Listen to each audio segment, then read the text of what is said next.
오늘 우리에게 주신 하나님의 말씀은 마태복음 18장 23절에서 35절입니다. 한 줄기 조심하시기 바랍니다. 계속.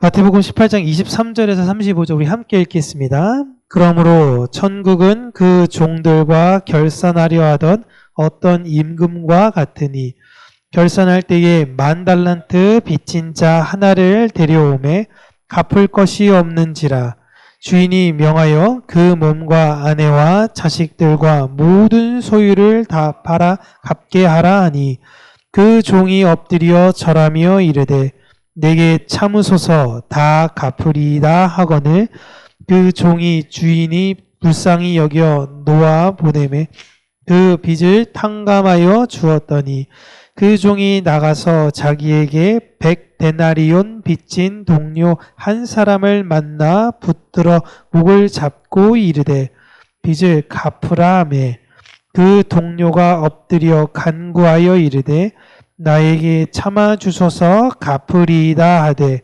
허락하지 아니하고 이에 가서 그가 빚을 갚도록 옥에 가두거늘 그 동료들이 그것을 보고 몹시 딱하게 여기어 그 일을 다 알리니 이에 주인이 그를 불러다가 말하되 악한 종아 내가 빌기에 내가 내 빚을 전부 탕감하여 주었거늘 내가 너를 불쌍히 여김과 같이 너도 내 동료를 불쌍히 여김이 마땅하지 아니하냐 하고 주인이 노하여 그 빚을 다 갚도록 그를 옥졸들에게 넘기니라. 너희가 각각 마음으로부터 형제를 용서하지 아니하면 나의 하늘 아버지께서도 너희에게 이와 같이 하시리라. 아멘. 우리 35절 한번 다시 읽겠습니다. 너희가 각각 마음으로부터 형제를 용서하지 아니하면 나의 하늘 아버지께서도 너희에게 이와 같이 하시리라. 아멘.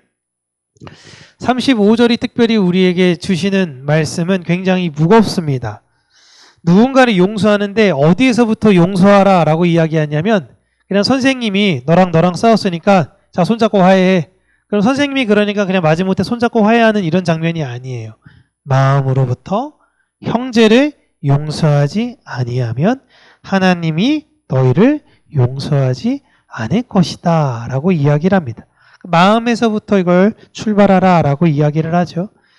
오늘은 하나님 사랑, 이웃 사랑을 좀 유식하게, 좀 약간 경제적 용어에 빗대어 공적 채무와 사적 채무라는 제목으로 하나님의 말씀을 우리 사랑하는 평강교회 성도님들과 나누려고 합니다. 사람은 천국이라고 이야기하면 어떤 장소라고 당연하게 생각합니다. 천국 가고 싶어요 라고 이야기할 땐 천국은 어떤 개념을 가진 장소입니다.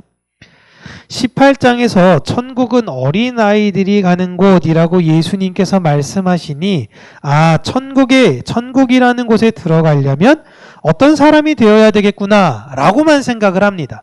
천국 들어가려면 어떤 사람이 돼야지? 착한 사람이 돼야 되나? 의로운 사람이 돼야 되나? 예수를 잘 믿는 사람이 돼야 되나? 이렇게 사람들은 자격을 생각을 하게 되는데요. 그런데 이번 비유에서는 천국을 조금 낯설게 이야기하고 있습니다. 23절을 보면요. 천국은 그 종들과 결산하려 하는 어떤 임금이래요. 이게 무슨 말이야? 라는 겁니다. 천국은 장소여야 되는데 천국이 임금과 같다라고 이야기합니다. 어떤 사람이 보여주는 자체가 천국이다 라고 이야기를 하고 있는 것입니다. 오늘 내용을 여러분들과 간략히 이야기해보면 이 임금이 통치하고 있는 나라에서 결산할 때가 왔다라고 이야기합니다. 그때 무려 돈을 10,000달란트 빚진 사람이 등장해요. 여러분 10,000달란트라는 건 일반인이 쓸 수가 없는 돈입니다. 여러분 하루에 10억씩 쓰세요 라고 하면 처음엔 좋을 것 같은데요. 이게 나중엔 해도 나중엔 쓸 게 없어요. 하루에 10억씩 어떻게 쓰지? 사람이 쓸 수 있는 제한이 있고 빚질 수 있는 제한이 있는데 10,000달란트라는 건 감히 상상할 수가 없는 돈입니다. 한 달란트가요 6,000데나리온입니다. 근데 왜 한 달란트를 6,000데나리온이냐라고 보면은 로마의 군단이 있습니다. 로마의 이제 군단이 이렇게 있는데 그 군단은 하나는 6,000명의 병사로 구성이 되어져 있는데요. 병사 한 사람의 식비에 들어가는 돈이 1데나리온이에요.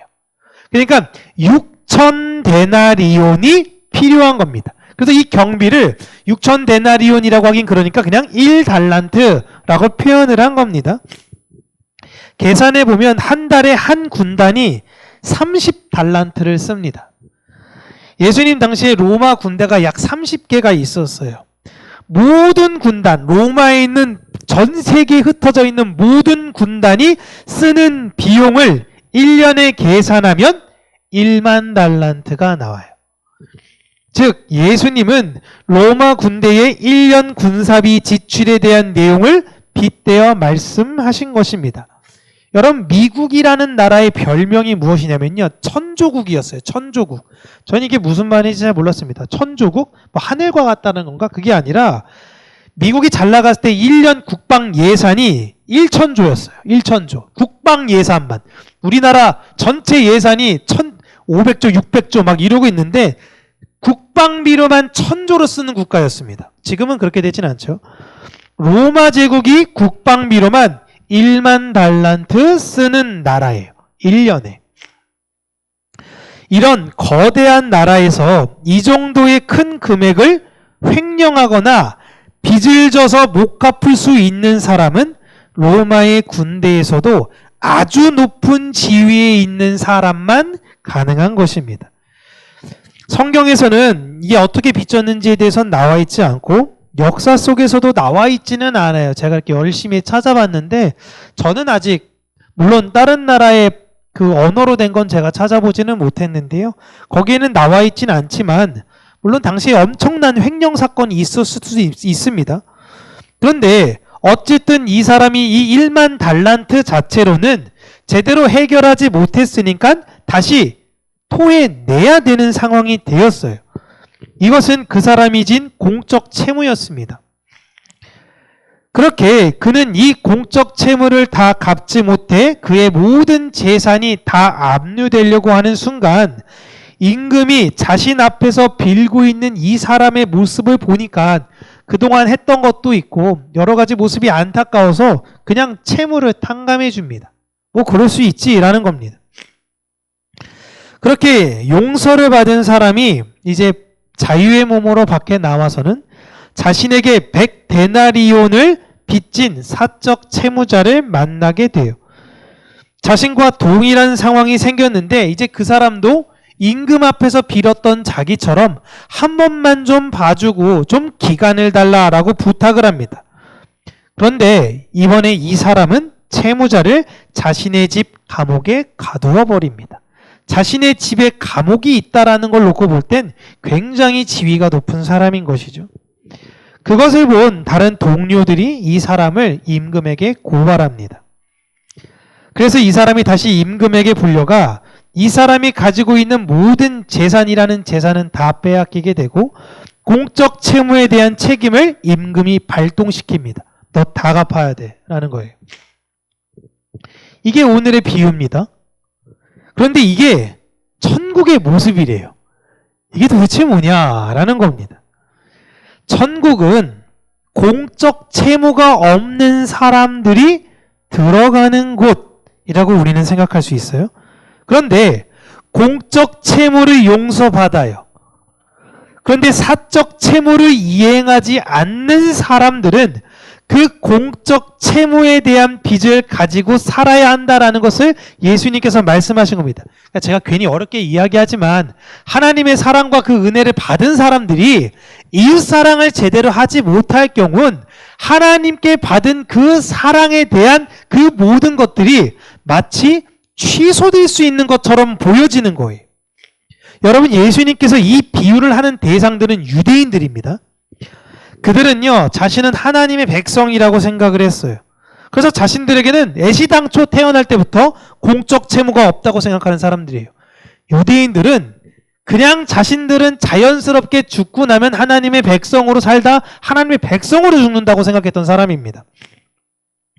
그러나 그들은 공적 채무가 없는 것이 아니라 임금이신 하나님이 공적 채무에 대한 책임을 묻지 않았던 것 뿐이에요.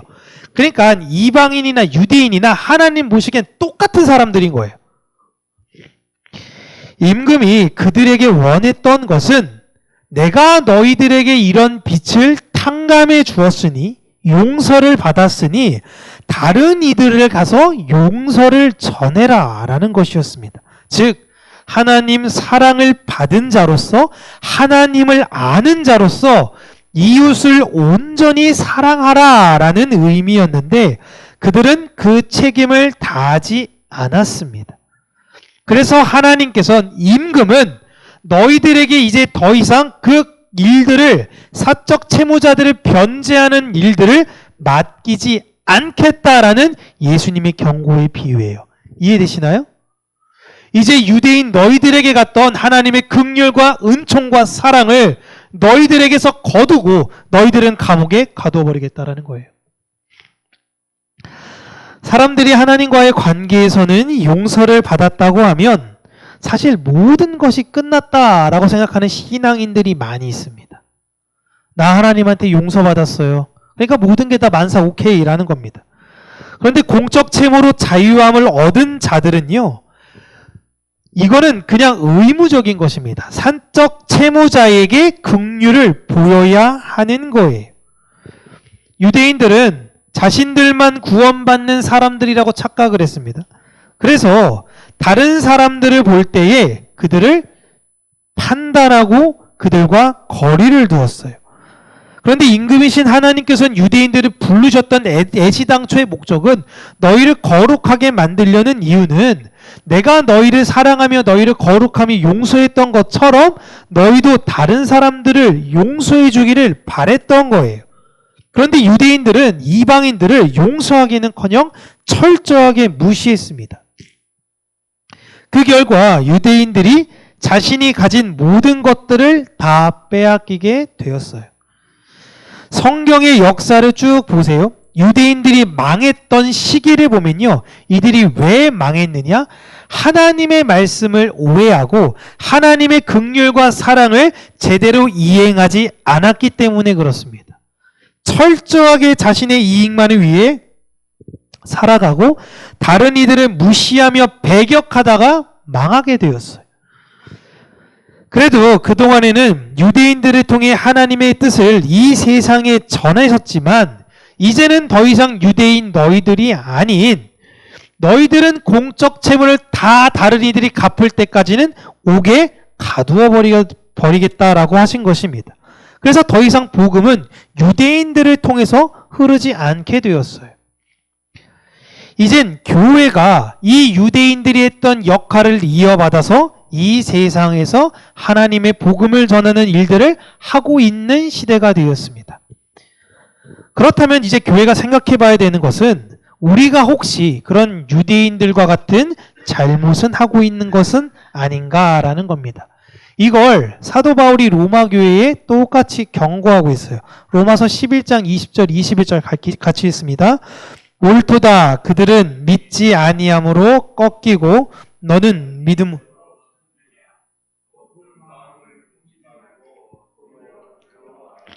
하나님이 원 가지들도 아끼지 아니하셨은즉 너도 아끼지 아니하시리라. 아멘.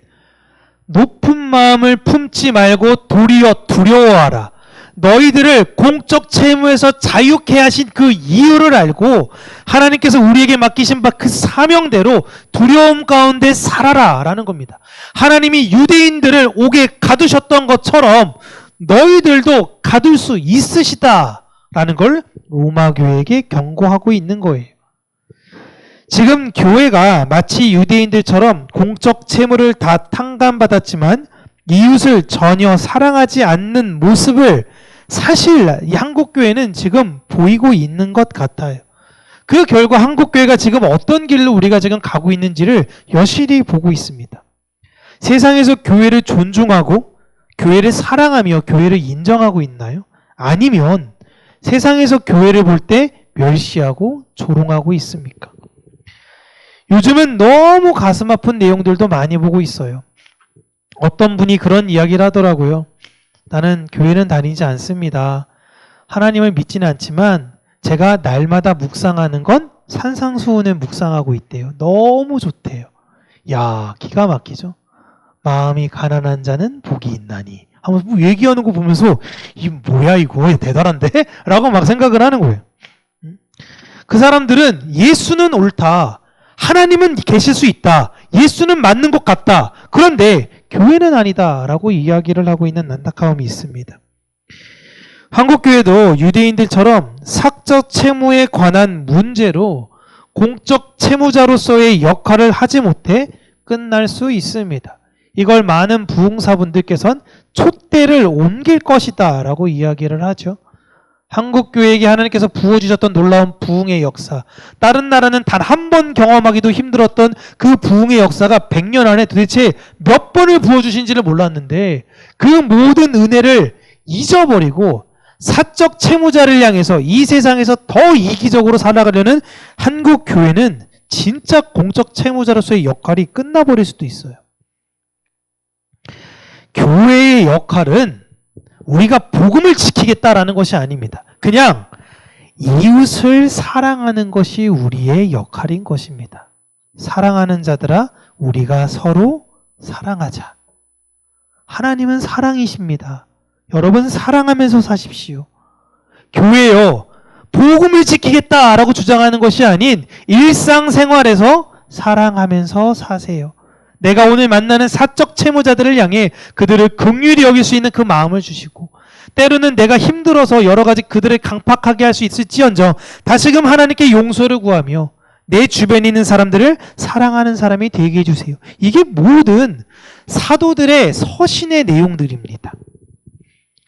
바울이 로마 교회에 예수님이 하신 비유의 말씀과 동일한 내용으로 경고를 하고 있고 사도 바울 또한 스스로 그렇게 생각을 했어요.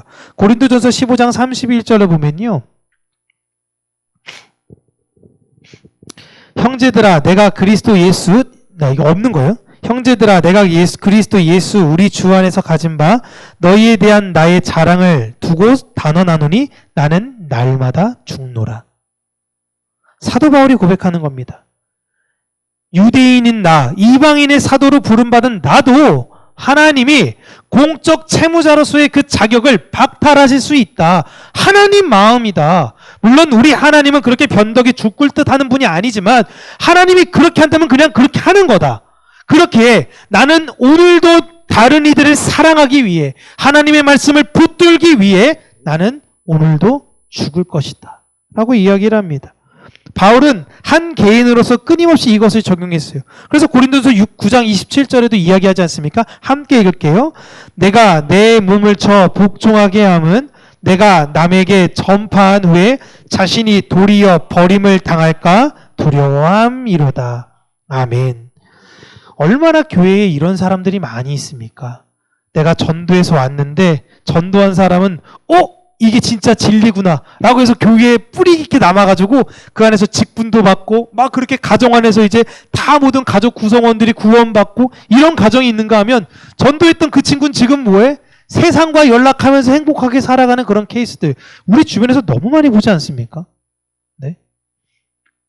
사도 바울이 이야기하고 있는 거예요. 내가 남에게는 전파한 후에 나는 버림을 당할 수 있어. 나는 그게 너무 무서워. 물론 우리 하나님은 그러실 분이 아니지만 그러나 하나님이 그런다면 그냥 그러는 거다. 우리로서는 내가 하나님의 백성이고 용서받은 교회라면 다른 이들에게 그 긍휼을 전해야 한다는 것을 잊으면 안 되는 것입니다. 그냥 내가 사랑의 존재로 살아야 되는 거예요. 그런데 사람들은 내가 예배당 나가고 성경 읽고 있고 찬양 잘 알고 있고 이렇게 생각하면 당연하게 천국 갈 거라고 생각을 하는 것입니다. 유대인들이 그랬어요. 당연히 난 천국 가야지. 할례도 받았고 율법도 지키고 제사도 하고 있고 다 하고 있으니까. 그런데 성경은 우리에게 말씀하십니다. 당연한 건 없다는 거예요. 원 가지도 아끼지 아니하셨은즉 너도 아끼지 아니하리라. 내가 다른 이들을 잘 사랑하고 있나? 그 마음으로 나는 오늘도 잘 살고 있나? 내 이익만을 위해 지금 누군가의 멱살을 잡아대며 내 건 내놓으라고 하면서 살고 있는 것은 아닌가? 점점 내가 한 살 한 살 더 먹어가면서 사실 저는 진짜 많이 느끼는 것 같아요. 그러니까 점점 움켜쥐려고 하는 제 안에 있는 이런 것들이 울컥울컥 올라갈 때마다 막 두려워요. 야, 나 지금도 이러는데 분명히 나이 들면 얼마나 더 많은 것들에 대해서 불안해서 움켜쥐려고 할까? 하나님, 주의 사랑으로 내가 손을 내어놓게 하여 주시옵소서. 우리는 어마어마한 빚을 하나님에게 용서받았다라고 이야기하는 사람들입니다. 더 이상 우리는 채무자가 아니라 자유자예요. 그런 자유자로 이 세상에 살다 보면서 교회에게 혹은 나에게 사적 채무를 가진 사람들을 우리는 필연적으로 만나게 될 것입니다.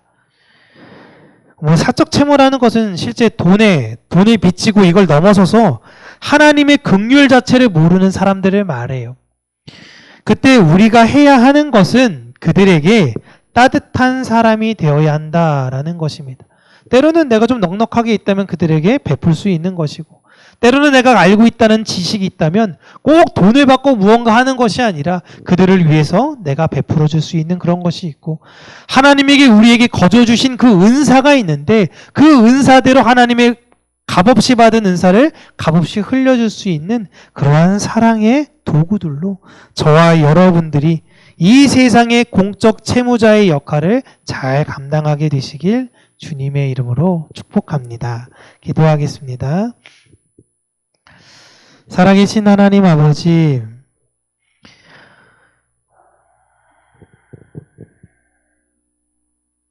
내가 지금 말씀을 읽고 있고, 내가 지금 예배당을 나오며, 혹은 내가 지금 설교를 하고 있고, 내가 다른 사람에게 그동안 내가 만났던 예수 그리스도를 전한다 하여 내가 마치 구원을 얻은 자로서 착각하며 살지 않게 하여 주시고, 오늘도 힘써 내 앞에 있는 표대를 향하여 다름질하는 자가 되게 하여 주시며, 하나님의 은혜와 사랑을 그 사랑이 필요한 자들에게 흘려주는 그러한 하나님의 자녀, 하나님의 백성이 되어지기를 간절히 원합니다. 하나님, 우리 사랑이 많은 평강교회 안에 주께서 놀라우신 은혜와 사랑을 부어주셨고, 지금까지 우리가 그런 공적 채무자로서 사적 채무자의 역할들을 잘했던 것처럼 앞으로도 우리가 우리에게 빚진 자들에게 그러한 사랑들을 잘 흘려주는 교회가 되게 하여 주시고, 우리가 에베소 교회가 지었던 그런 실수와 같이 첫사랑을 잃어버리는 것이 아니라 주님을 향해 날마다 첫사랑에 대한 갈증을 느끼며 살아가는 교회가 될 수 있도록 은혜 부어주시기를 간절히 간구하고 소원합니다. 특별히 이 수요 예배 가운데에 하나님께 나와 말씀을 듣고자 하는 심령들에게 은혜 허락하여 주시며, 하늘의 놀라우신 축복과 사랑이 그 마음을 주장하여 그가 가는 어느 곳이든지 예수 그리스도의 향기와 은혜와 사랑이 넘치게 하여 주시고, 하나님의 사랑으로서 하나님께서 보냄받은 그 선교사로서 맡겨진 바 그 사명들을 잘 수행하며 감당하는 자들이 될 수 있도록 은혜 허락하여 주시옵소서. 예수님 이름으로 기도합니다. 아멘.